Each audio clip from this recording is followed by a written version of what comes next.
we are going to discuss about a new topic, that is non-trading concerns. Non-trading concerns means వ్యాపారేతర సంస్థలు. వ్యాపారేతర సంస్థల గురించి ఇక్కడ మనం సవివరంగా తెలుసుకోబోతున్నాం. First question, what is non trading organization? Non trading organizations are those whose main object is not to earn a profit but to give service to the members. Example, hospitals, clubs, libraries.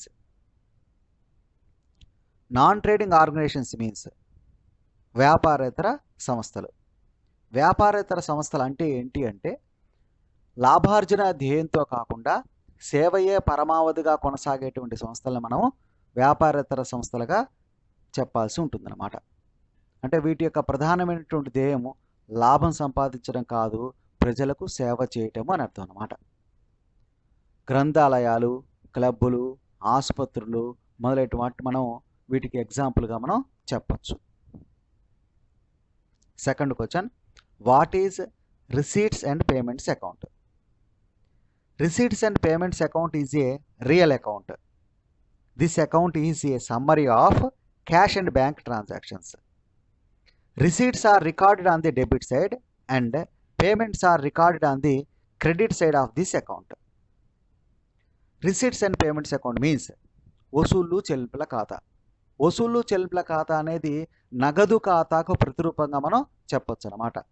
దీంట్లో అన్ని రకాల నగదు లేదా బ్యాంకుకు సంబంధించిన వ్యవహారాలు మాత్రమే దీంట్లో రాయడం జరుగుతుంది. అన్ని నగదు లేదా బ్యాంకు సంబంధించిన వ్యవహారాలు మాత్రమే రాయడం జరుగుతుంది కాబట్టి ఇది వాస్తవిక ఖాతా కేటగిరీ క్రిందికి వస్తుందన్నమాట. దీంట్లో అరువు వ్యవహారాలు అసలు రాయరు. దీంట్లో రికార్డింగ్ విధానం ఏ విధంగా ఉంటుందంటే అన్ని రకాల నగదు వస్తువులనేమో డెబిట్ వైపు రాస్తుంటారు, అన్ని రకాల నగదు చెల్లింపులను క్రెడిట్ వైపు రాయడం జరుగుతుందన్నమాట.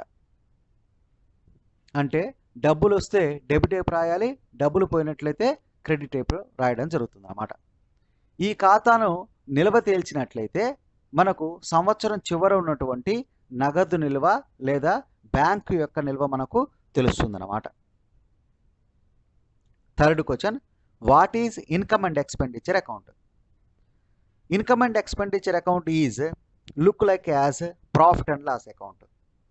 It is a nominal account. All the expenses are recorded on the debit side and all incomes are recorded on the credit side of this account. Income and expenditure account means ఆదాయ వ్యయాల ఖాతా.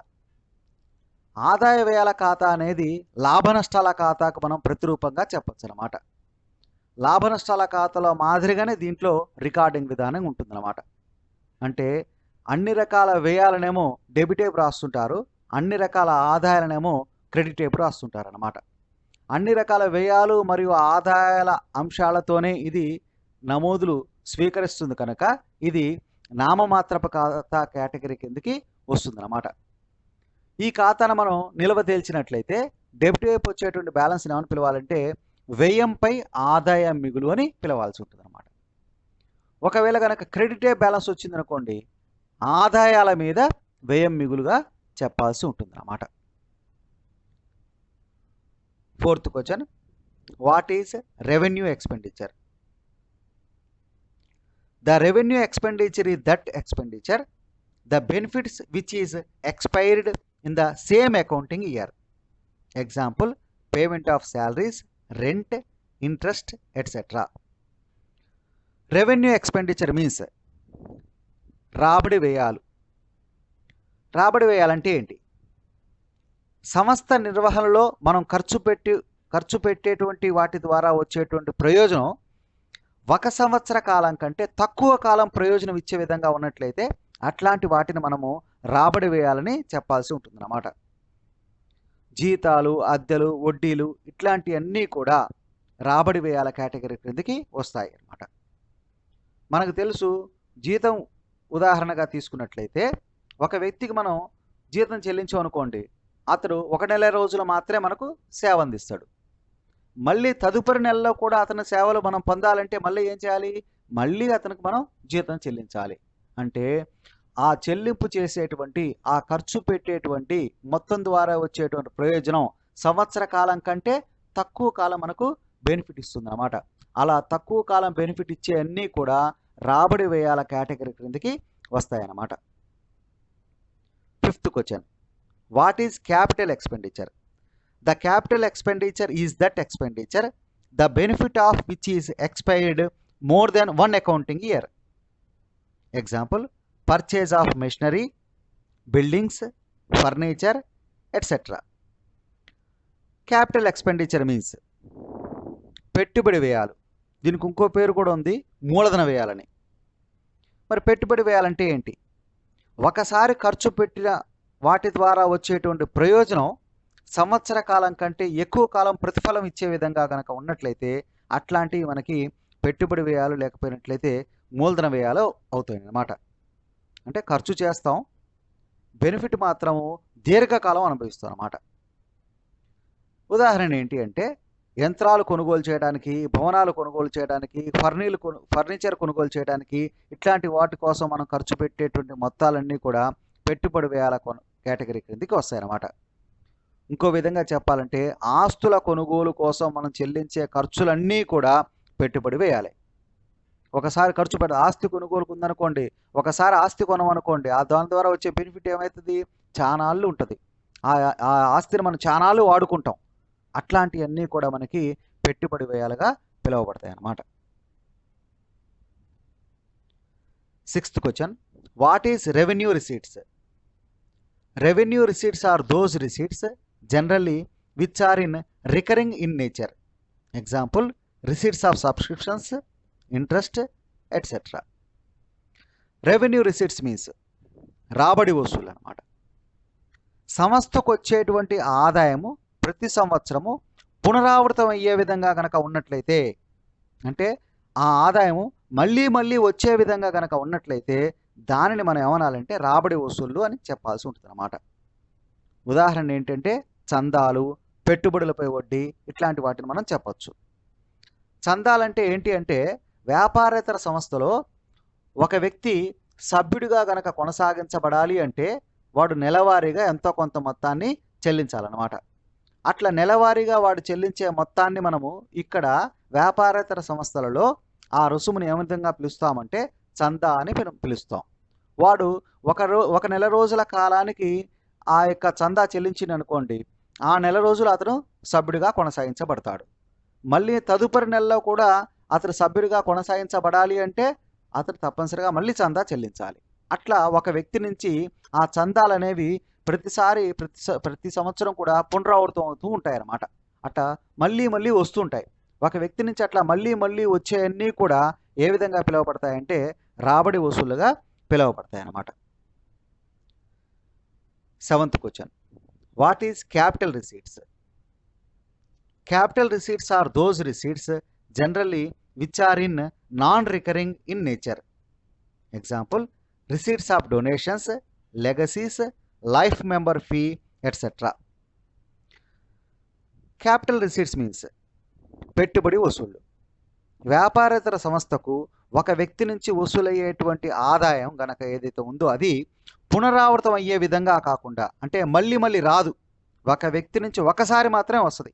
ఒక వ్యక్తి నుంచి ఒకసారి మాత్రమే వచ్చే విధంగా గనక ఆ వసూలు ఉంటే అట్లాంటివన్నీ కూడా పెట్టుబడి వసూళ్ళు అవుతాయి అన్నమాట. ఎగ్జాంపుల్ ఏంటంటే విరాళాలు, వారసత్వాలు, జీవిత సభ్యత్వ రుసుము, ఇట్లాంటి వాటిని మనం చెప్పొచ్చు. విరాళాలు మనకు తెలుసు, ఏదైనా ఒక విషయానికి సంబంధించి ఒక వ్యక్తి నుంచి ఒకసారి మాత్రమే వస్తుంది. భవన నిర్మాణానికి విరాళాలు అంటే, భవనం కడతాం బాబు విరాళం ఇవ్వండి అని ఒక ఆయన పోయి అడుగుతాం, ఆయన ఒకసారే ఇస్తాడు. ప్రతి సంవత్సరం బాబు భవనం కడతాం విరాళం ఇవ్వండి, భవనం కడతాం విరాళం ఇవ్వండి అని ప్రతిసారి మనం అడగం. కాబట్టి ఒక విషయం కోసం ఒకసారి మాత్రమే మనకు విరాళం అనేది వస్తుంది అన్నమాట. కాబట్టి విరాళాలు పెట్టుబడి వసూలు. అదే మాదిరిగా ఒక వ్యక్తి వీలునామా రాసిండు, అతను మరణించిన తర్వాత ఒకసారి మాత్రమే వారసత్వం కింద కొన్ని డబ్బులు వస్తాయి అన్నమాట. అది కూడా మనకి ఒకసారి వచ్చేవి కాబట్టి పెట్టుబడి వసూలు. ఒక వ్యక్తి నుంచి ఒకసారే వస్తుంది అన్నమాట. ఇంకో వ్యక్తి మరణించాడు అనుకోండి, మళ్ళీ ఇంకోసారి వస్తుంది, అది వేరే విషయం. ఒక వ్యక్తి నుంచి ఒకసారి మాత్రమే వచ్చే విధంగా ఉండేటువంటి వసూళ్ళు పెట్టుబడి వసూళ్ళు అన్నమాట. అంటే అదే మాదిరిగా ఒక వ్యక్తి తన యొక్క జీవిత కాలానికి సభ్యత్వ రుసుము చెల్లించిననుకోండి, ఒక నెల కడుతూ పోతే ఒక వ్యక్తి ఒక వ్యాపారేతర సంస్థలో సభ్యుడిగా కొనసాగబడాలి అంటే ఒక నిర్ణీత రుసుమును అతను చెల్లించాలి.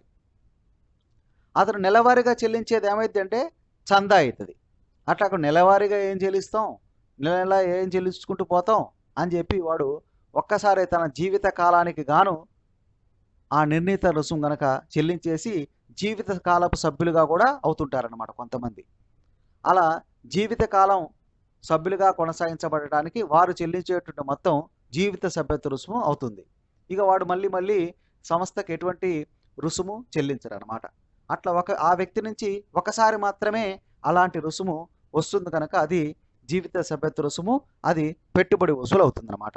కాబట్టి విరాళాలు, వారసత్వాలు, జీవిత సభ్యత్వ రుసుము లాంటి అంశాలన్నీ కూడా మనకి ఏమైందంటే పెట్టుబడి వసూళ్ల కేటగిరీ క్రిందికి వస్తాయన్నమాట. 8th question.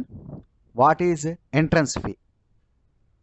Fee paid by the new member at the time of joining the organization is known as entrance fee. Entrance fee means ప్రవేశ రుసుము. వ్యాపారేతర సంస్థలో ఒక వ్యక్తి సభ్యుడిగా ఎంపిక కాబడాలంటే అతడు ఒక నిర్ణీత మొత్తాన్ని చెల్లించాల్సి ఉంటుంది. దానినే మనం ఏమనాలంటే ప్రవేశ రుసుముగా చెప్పాల్సి ఉంటుంది. అంటే అతడు సంస్థలో ఒక సభ్యుడిగా ప్రవేశించబడాలి అంటే అతడు కొంత డబ్బులు చెల్లించాలి.